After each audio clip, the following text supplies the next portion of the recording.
Et oui, Bounassar commence à intéresser les clubs. Si on vous avait dit ça en début de saison, messieurs, quand on lui cherchait un poste, on lui cherchait un club à rentrer, on cherchait peut-être même à se séparer de lui. Et finalement, il est en train de faire taire beaucoup de monde à ce poste d'arrière droit où il est très correct, voire même mieux. Leicester aurait offert 3 millions d'euros, offre refusée par l'OM. C'est la rumeur de ces derniers jours, messieurs. La question, est-ce que Bounassar est invendable? C'est une question un peu provoque, mais tiens, je vais commencer avec Robin cette fois-ci. Évidemment que non, aucun joueur déjà est invendable. Mais alors Bounassar encore Juste, moins. Pardon, 42 millions pour répondre à la question. 42 Salah. 42 millions, soit 13 Bounassar, 14 Bounassar. Vas-y, reprends sur Bounassar, excuse-moi de t'avoir coupé. C'est invendable, aucun joueur est invendable. Bounassar, il a une valeur marchande comme n'importe quel joueur. Il commence à faire une bonne saison, il commence à venir, mais si tu as une offre à 8, 10, 12, tu l'envoies directement. Mais à 3 millions, il se moque un peu de nous, vu les transferts anglais. Quand tu vois les Walker, les machins, tu te dis, oh les gars, 3 millions. En gros, il te donne un ticket resto. Non, mais toi, ce que tu es en train de nous dire, c'est que toi, même à 5, 8, tu vends. 8, je vends. Ouais. Non, après, non. On parle de cet hiver. Hein. On parle de cet hiver. Non, cet hiver. 8, je vends, je mets 8 sur Roussillon, qui est à peu près le même. Je joue à gauche. Non, je bois. Ça va être un peu compliqué, ouais. Non, vas-y. Non, moi, je suis pas d'accord. On peut pas vendre Bounassar dès cet hiver à 8 millions. Pourquoi ? Parce que déjà, il a la possibilité, il joue 3, 4 postes. Il a la possibilité de jouer à 3 à 4 postes. En Angleterre, des joueurs comme lui, ça se fait énormément. On le voit avec Valencia, avec Moses, avec Ashley Young, des joueurs qui reculent, des joueurs offensifs qui reculent. C'est la mode en Angleterre. Et quand on voit, comme c'est pas ce qui marche le mieux en Angleterre, les joueurs qui reculent justement, c'est un peu compliqué. Aussi Valencia. Le problème, c'est qu'un garçon comme ça marche plutôt bien. Comme Bounassar, comme on disait, les transferts en Angleterre. Pour répondre, Robin. 7-8 millions. Ah non, je suis pas d'accord. Non, surtout quand c'est Liverpool, Leicester. On est compte qu'on parle de Bounassar, c'est extraordinaire. Ça fait plaisir.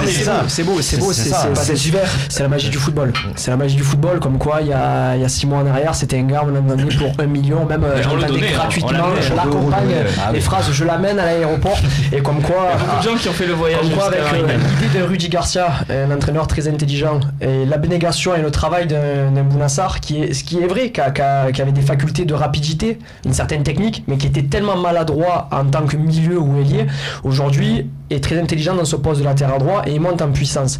Il est vrai que se séparer de Bounassar au mercato d'hiver voudrait dire qu'il n'y aurait plus que Sakai à droite, qui est déjà en balance à gauche vu les problématiques qu'on a actuellement.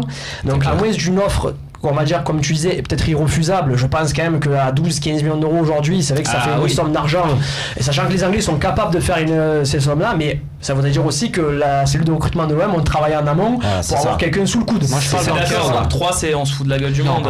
Vu le prix d'aujourd'hui, et vu ce qu'il est en train de faire au poste d'arrière droit, c'est rigolo, c'est le dilemme, mais c'est surtout ce qui nous apporte. C'est la réalité, bien sûr. 3 c'est une blagounette, ouais. Jordan, ton avis, dans le micro. Pas cet hiver, tu le vends pas, Bounassar, t'as trop besoin là.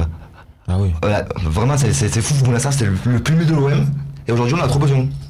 Et à il est bon en plus, parce qu'il part de derrière. Bounassar, il sait pas partir comme ça en fait. Il faut qu'il parte. Je sais pas si tu comprends. Non, pas trop, mais c'est pas de loin. Il part de loin, en fait, Bounassar.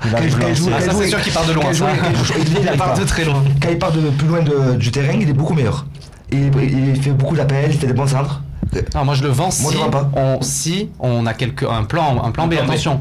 Si on recrute quelqu'un à droite, polyvalent, qui peut faire gauche et droite, parce que ça pourrait nous sauver, d'avoir quelqu'un qui fait les deux. Il faut voir où en est la piste et Dubois, parce que c'est un joueur qu'on parle à Lyon et Marseille. Par exemple, si on vous dit on perd Sarr pour temps et on prend Dubois pour la même somme. Il prend un coup de pied. Pour moi, il y a aucun intérêt. Ah oui, il y a pas match. Pour la même somme, réinvestir, moi je trouve qu'il n'y a aucun intérêt. Il n'y a aucun intérêt. Je recrute quelqu'un qui est vraiment. Dubois est bon. Qui est vraiment arrière droit, quoi. Oui, mais tu perds quelqu'un qui est déjà intégré et qui est libre. Le problème, c'est qu'il a fait 5 bons matchs. Il a fait 5 bons matchs, ça. Au prochain match, oui. Vous vous rappelez après Paris? Déjà, Sarr, la moitié voulait le tuer pour la faute sur Cavani. Mais c'est pas ce que je veux te dire, c'est qu'il a pas 10 matchs. Il a pas 10 matchs arrière droit, les gars. Il a pas 10 matchs. Je crois qu'il est pas loin. Il les a pas, les 10 matchs. Allez, il a peut-être 10 matchs, mais tu vois, quelqu'un de confirmé, c'est pas après 10 matchs. Tu peux pas dire qu'il est confirmé. Oui, mais il a fait 10 bons, mais il a fait 10 bons matchs. C'est normal, mais il a fait 10 bons matchs. Florian, au niveau des notes, Bounassar, ok, il a que 10 matchs. Mais moi, je sais que je vois les notes. Il a 3 saisons, il est capitaine. Les gars, c'est pas pareil. pareil. Oui, on parle d'un gars qui est avec Ranieri. On va rester là sur n'a ce jamais débat. joué dans un gros club comme l'OM. Messieurs, on va en rester là sur ce débat. Vous avez été bons, vous avez été pas d'accord. C'est ce qu'on aime aussi dans le talk, les débats animés. Vous avez même réussi à énerver Kevin. Non, pas du tout. T'énerve pas, Kevin, t'énerve pas tous les jours. Ça reste entre nous. On va passer de l'autre côté et on va se poser la question pour Amavi, du coup, qui est blessé. Qu'est-ce qu'il faut faire? Est-ce qu'il faut recruter, ne pas recruter, faire confiance aux joueurs qu'on a, même si c'est pas des spécialistes du poste? C'est la question de du prochain débat, pardon.